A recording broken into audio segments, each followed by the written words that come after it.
development has laid down the core governing principles for operating strategies for skill development. The Council has a mission of creating 50 crore skilled people by 2022. Of these, the target for the National Skill Development Corporation, which has started functioning from October 2009, is 15 crore. It has completed a comprehensive skill gap study of 21 high-growth sectors and approved the projects worth about rupees 45 crore to create 10 lakh skilled manpower at the rate of 1 lakh per annum. Other projects are in advanced stage for consideration. To further improve the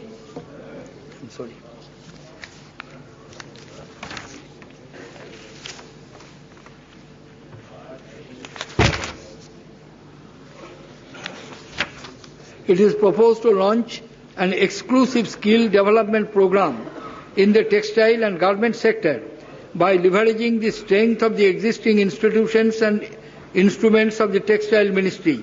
The resources of the private sector will also be harnessed by incentivizing the training through an outcome-based approach. Through these instruments, the Ministry of Textiles has set an ambitious target of training 30 lakh persons over 5 years. I propose to step up the plan outlay for women and child development by almost 50%. Several new initiatives that were launched in 2019 are now ready for implementation.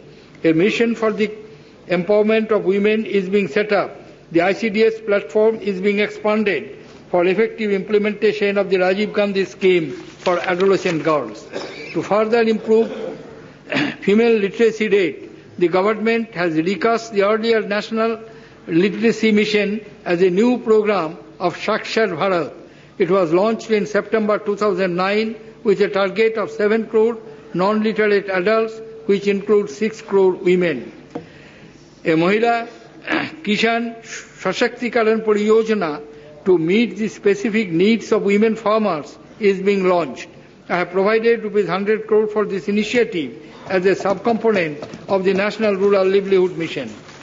I am happy to inform the honourable members that I propose to enhance the plan outlay of the Ministry of Social Justice and Empowerment to rupees 4,500 crore. This amounts to an increase of 80% as compared to 2019. This will support the programs being implemented for the target population groups covering the scheduled caste, other backward classes, persons with disabilities, senior citizens, victims of alcoholism and substance use. With this enhancement, the Ministry will be able to revise the rates of scholarship under its post-matric scholarship schemes for SCs and OBC students, which is long overdue. The allocation will also assist in establishing an Indian Sign Language Research and Training Center for the benefit of the hearing impaired. District disability rehabilitation centers are being set up in 50 additional districts, along with 2 composite regional centers for persons with diabetes. I also propose to raise the plan allocation for the Ministry of Minority Affairs from rupees 1,740 crores to rupees 2,600 crore for the year 2010-11. This marks an increase of more than 50%. I am happy to inform the honourable members that we are close to achieving the target of 15% priority sector lending to minorities in the current year. This will be maintained for the next 3 years. Madam Speaker, the UPA government has made a serious attempt to create an environment that supports transparency and accountability in the working of the public institutions in the country. As honourable members are aware, a number of legislative and administrative measures have been taken in this regard. Most of our legislations governing the financial sector are very old. Large number of amendments to these acts made at different points of time has also increased ambiguity and complexity. The government proposed to set up a Financial Sector Legislative Reforms Commission to rewrite and clean up the financial sector laws to bring them in line with the requirements of this sector. The Administrative Reforms Commission constituted by the UPA government in its first term has submitted 15 reports, of which 10 reports have been examined by the government. Out of the 800 identified recommendations for implementation, so far 350 recommendations have been implemented and 450 are under implementation. In my last budget speech, I had announced the constitution of the Unique Identification Authority of India, its broad working principles, and the timeliness for delivery of the first UID numbers. I am happy to report that the authority has been constituted and it will be able to meet this commitment of issuing the first set of UID numbers in the coming year. It would provide an effective platform for financial inclusion and targeted subsidy payments.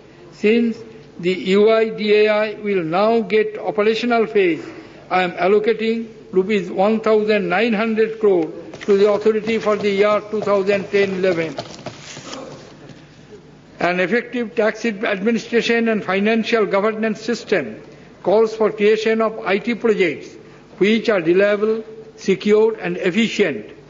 IT projects like Tax Information Network, New Pension Scheme, National Treasury Management Agency, Expenditure Information Network, Goods and Services Tax are in different stages of rollout. To look into various technological and systematic issues, I propose to set up a technology advisory group of unique projects under the chairmanship of Sri Nandan Nilekani. The government had announced the setting up of the Independent Evaluation Office to undertake impartial and objective assessments of the various public programs and improve the effectiveness of the public interventions. It has been decided that it would be an independent entity under the governing board chaired by the Deputy Chairman Planning Commission. The IEO would evaluate the impact of the flagship programs and place the findings in the public domain. It would be funded by the Planning Commission. In the ensuing year, we intend to formalize a symbol for Indian rupee, which reflects and captures the Indian ethos and culture.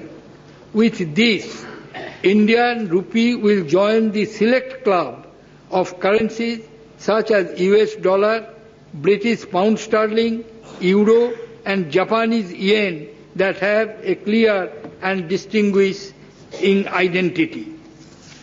Secure borders and security of life and property fosters development. I propose to increase the allocation for defence to rupees 1,47,344 crores. This would include rupees 60,000 crores for capital expenditure. Needless to say, any additional requirement for the security of the nation will be provided. In